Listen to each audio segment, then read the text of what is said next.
And now it came to pass that Zeniff conferred the kingdom upon Noah, one of his sons. Therefore Noah began to reign in his stead, and he did not walk in the ways of his father. For behold, he did not keep the commandments of God, and he had many wives and concubines. And he did cause his people to commit sin, and do that which was abominable in the sight of the Lord. And he laid a tax of 1/5 part of all they possessed. And all this did he take to support himself, and his wives, and his concubines.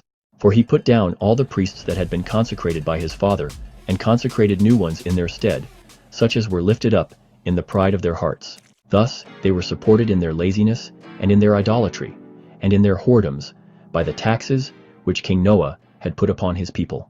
And it came to pass that King Noah built many elegant and spacious buildings, and he ornamented them with fine work of wood, and of all manner of precious things. And it came to pass that he placed his heart upon his riches, and he spent his time in riotous living with his wives and his concubines. And it came to pass that the Lamanites began to come in upon his people, and to slay them in their fields. And it came to pass that King Noah sent his guards round about the land to keep them off. But he did not send a sufficient number, and the Lamanites came upon them, and killed them, and drove many of their flocks out of the land. Thus the Lamanites began to destroy them, and to exercise their hatred upon them.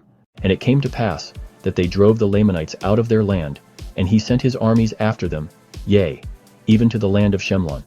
And it came to pass that they drove them out, and slew many of them. And it came to pass that they returned, rejoicing in their spoil. And it came to pass that there was a man among them, whose name was Abinadi, and he went forth among them, and began to prophesy, saying, Behold, thus saith the Lord, Woe be unto this people, for I have seen their abominations. And except they repent, I will visit them in mine anger.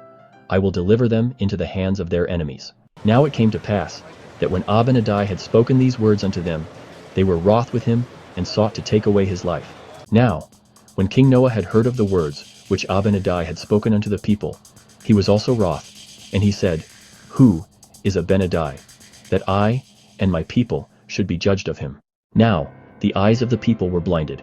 Therefore they hardened their hearts against the words of Abinadi.